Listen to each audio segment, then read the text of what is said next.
इस बीच इजरायल की सरकार की एक कमेटी ने संसद को बताया कि अगर वहां ताकतवर भूकंप आ गया तो इजरायल का हाल भी तुर्की जैसा होगा। ऐसा इसलिए क्योंकि इजरायल में भूकंप से निपटने की पक्की तैयारी नहीं है।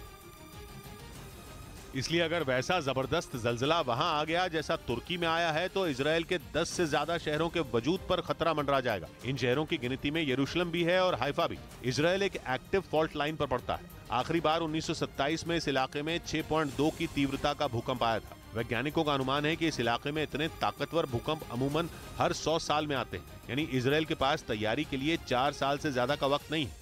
इधर देश की राजधानी दिल्ली को पीछे छोड़ते हुए मुंबई देश का सबसे प्रदूषित शहर बन गया। 8 फरवरी को देश के प्रदूषित शहरों की लिस्ट में मुंबई दूसरे नंबर पर था, लेकिन 13 फरवरी को दिल्ली को पछाड़ते हुए वो पहले स्थान पर पहुंच गया। इसके साथ ही मुंबई दुनिया के सबसे प्रदूषित शहरों में भी दूसरे नंबर पर आ गया। प्रदूषण का यह आंकड़ा IQ एयर ने जारी किया, जो कि एक स्विस एयर ट्रैकिंग इंडेक्स और real time world wide air quality monitor है, जो केंद्रीय प्रदूषण नियंत्रण बोर्ड के डेटा का इस्तेमाल करके भारत में वायु गुणवत्ता को मापता है।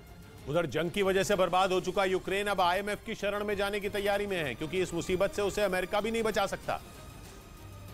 और इसीलिए जेलेंस्की की तरफ से यूक्रेन के कई नेता पोलैंड में IMF के अधिकारियों से मुलाकात करेंगे, क्योंकि करीब 1 साल से जारी इस युद्ध की वजह से यूक्रेन पूरी तरह बर्बाद हो चुका है। वहां की हजारों फैक्ट्रियां बंद हो चुकी हैं और खेती को भी भारी नुकसान पहुंचा है। इसी वजह से यूक्रेन का वित्तीय घाटा बढ़कर भारतीय रुपयों में 3 लाख करोड़ को भी पार कर गया। हालांकि अमेरिका यूक्रेन को फंड के तौर पर 81,000 करोड़ रुपए देने वाला है। इसके अलावा यूरोपियन यूनियन से भी यूक्रेन को 1 लाख करोड़ रुपए मिलने वाले हैं। लेकिन इतनी बड़ी रकम से भी यूक्रेन की आर्थिक हालत नहीं सुधर सकती। ऐसे में वो एक बार फिर IMF से मदद की गुहार लगाने वाला है। इस बीच एक नई बीमारी की आहट ने पूरी दुनिया को बेचैन कर दिया। इस बीमारी को कोरोना वायरस से सैकड़ों गुना ज्यादा खतरनाक माना जा रहा है। इतना खतरनाक कि इस वायरस के 100 में 88 मरीजों की जान बच नहीं पाती, यानी मृत्यु दर 88% बताई जा रही है।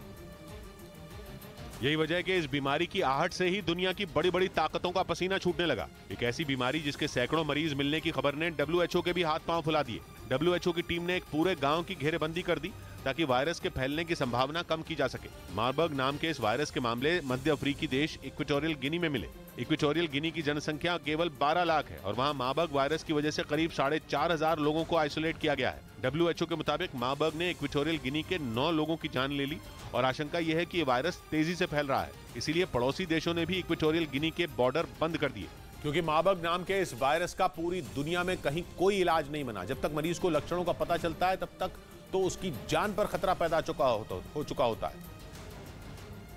यही वजह है कि इसे अब तक का सबसे खतरनाक वायरस बताया जा रहा है। दावा तो यहां तक है कि कुछ ही घंटों में यह वायरस मरीज की जान तक ले सकता है। WHO के अधिकारियों के मुताबिक इस वायरस की मृत्यु दर 88% तक है।